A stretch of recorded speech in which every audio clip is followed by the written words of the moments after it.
Hi, and welcome to the show. Subscribe at kevinmd.com/podcast and get CME for this episode by clicking on the CME link in the show notes.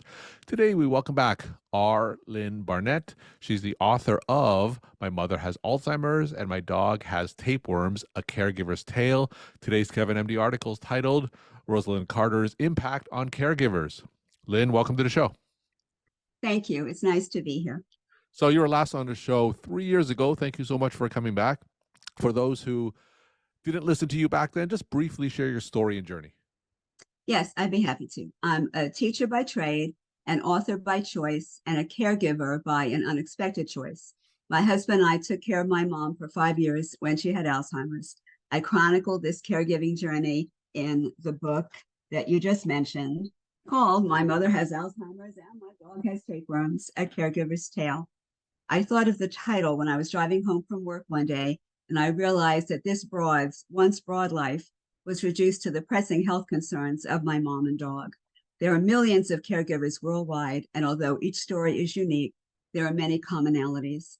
I felt compelled to write and submit an article on caregiving for KevinMD, specifically in November, because it had so many designated days that were inextricably intertwined. Not only is November 1st National Authors Day, November is also National Caregivers Month, Alzheimer's Awareness Month, and the first Wednesday in November is Stress Relief Day. Although the article and podcast will be posted later, it's an appropriate read anytime you read it. November was also the month that the late First Lady Rosalynn Carter had passed away. She was aware of the role and toll of caregiving, and she so insightfully, acutely, and astutely pointed out that we're either going to be caregivers or will need caregivers at some point in our lives. And my article explores various aspects of caregiving. So let's talk more about that article, Rosalynn Carter's Impact on Caregivers. So tell us about that. Yes, well, from a personal point of view, caregiving is not an easy journey. When I was thinking about what to address in the article, I wondered why we need a National Caregivers Day in the first place. Why is caregiving at the forefront of so many conversations these days? Is it because A, people are living longer and hence often need more caregiving? Is it B, more women work outside the home than in years past, and we're often juggling many responsibilities at once? Is it C, people are more willing to speak about their illnesses and by extension, the caregiving that goes along with it? Or is it D, all of the above? And I submit that it's D, all of the above. Caregiving reminded me of entertainers from long ago who try to keep several plates spinning on long poles almost simultaneously. As caregivers, we have a lot on our plates, and it can be hard to keep those plates spinning without our heads spinning. As a result, we're often spread too thin. Well, my hips might disagree, but that's another story. There's a movie, Everything, Everywhere, All at Once, and that's how many caregivers feel. They would have to do everything and be everywhere all at once. A case in point was almost like a math problem from my youth. I had a doctor's appointment at 10, which I assume would be through by 10:30, and I had a meeting at work at 1.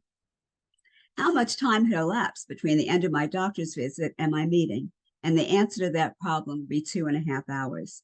However, what really happened was that my doctor was running late, as often happens, understandably. So I got out of the office very late. I had to check on things at home plate, and I then had to get to my meeting, which I did with 3 minutes to spare. There is no answer to that problem. Sometimes my brain thinks in rhyme. I think I'm a combination of Dr. Seuss and Mother Goose. So with this math example about time, my rhyme would be running from here to there, taking care of one thing or another, trying to take care of myself and my mother. With only 3 minutes of free time that had elapsed, I was lucky that I hadn't collapsed. I remember learning about parent function in math, but my parent couldn't function in life, at least not as well as she used to. It's like we had our own version of the Wizard of Oz. The Scarecrow wanted a brain and the Tin Man wanted a heart.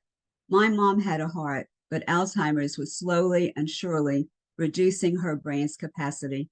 Luckily, I had both a fully functioning heart and brain, and it took both working in tandem to deal with the many aspects of caregiving. And Dorothy just wanted to go home. My mom would often say that she wanted to go home, wherever that was in her mind. I guess the Wicked Witch of the West was the personification of Alzheimer's. My mom had a very sharp wit, so maybe the witch would have said, I'll get you, my pretty and witty, and your little dog, too. And of course, we had one, as is evidenced in my book's title. Now, you gave the metaphor of caregiving like balancing and spinning many plates at once. What are some tips or strategies that you can offer caregivers to help them keep things balancing? Well, these were things that I wish I knew more about when I first started this journey. I wish I knew more about the many aspects of caring for someone with Alzheimer's. I wasn't prepared for the fiscal, meaning monetary aspects of caregiving, including reduced income for family caregivers, that would be me, home healthcare personnel costs, and or memory care. A friend called a few months ago and said, "Have you seen the price of eggs these days?" Yes, I had. Then she said, "Have you seen the price of assisted living these days?" For her mom. Yes, I had. And neither one was chicken feed.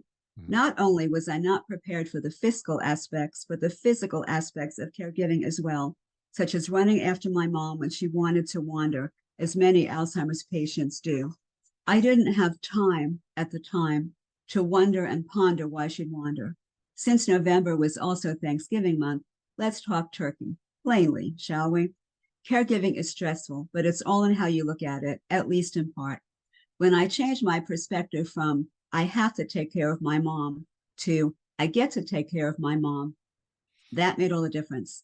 When my mom was lucid, we had nice conversations, even if the stories she sometimes told weren't true. A part of Alzheimer's called confabulation, where they make up stories, but that's a different story. I learned to make stress my ally and not my adversary. For example, there used to be a TV show entitled Name That Tune, where contestants could name a tune within a certain number of notes that were played. So a contestant might say, "I can name that tune in 3 notes," which would take about 3 seconds. Well, I could make my mom's bed in 3 minutes, a personal best. This was my life. My mom would often run out the door, and hubby would follow her if I was otherwise occupied, Mhm. and I'd watch TV reruns at night. It can be summarized as she runs, he runs, and reruns. One of my favorite reruns was I Love Lucy. In one episode, Ricky puts Lucy on a time schedule, allotting 10 minutes for this and 15 minutes for that. As she said, she'd need more than 15 minutes for that. She showed her friend Ethel this time chart, and Lucy said that she accomplished everything she wanted to in a day, but she had to add an extra hour, borrowed from the next day. And she'd do this for each successive day until the end of the year, when she'd be 2 weeks short. Oscar Wilde said life imitates art more than art imitates life, and that was certainly true in this case. When I would have loved to have an extra hour each day to do another load of laundry, to answer more emails, or just to do nothing except sit and polish my nails. I wish I knew, even with a positive attitude, the toll that caregiving can take on your body, mind, and soul. I had met some friends for breakfast one day. Later that night, one of the women emailed me and said that she had never seen me so stressed.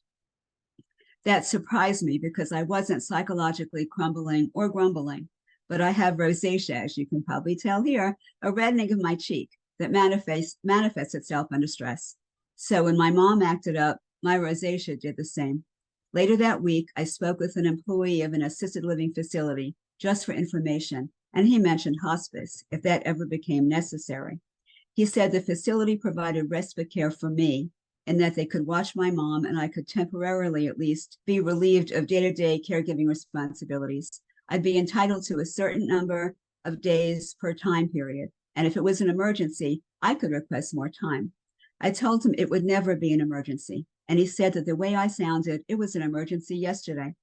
The following week, I spoke with a hospice administrator, again, just for information. And she said the exact same thing about my voice sounding like it was an emergency yesterday.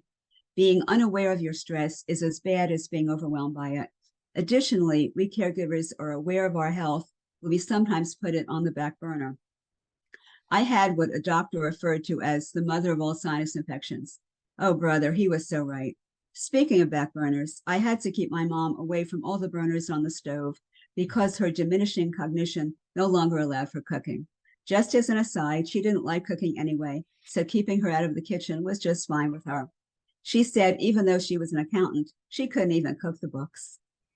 One of the questions that you sent was what I was surprised Yeah. about.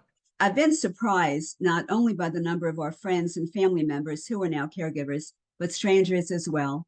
There are so many people taking care of so many people these days. My husband and I had seen the play Beautiful about the singer-songwriter Carole King. There was a family behind me with a special needs child who'd kick my seat every so often. During intermission, hubby offered to switch seats with me. I thought he just wanted a different view of the stage, so we switched seats. While we were driving home, I told him about the child behind me, and he said that's why he changed seats with me. Now, like the title of the play, wasn't that beautiful? So tell me about some of the things you're passionate about. Yeah. I'm passionate about reminding people that not only during holiday time, when this is being filmed, but will be posted later, but any time of year, that the best present you can give someone is to be present for them. Pick up a phone and ask someone how they're doing. It takes 5 minutes out of your day, but it can make someone else's entire day. This can be especially important when someone is a caregiver, but really it's important for anyone.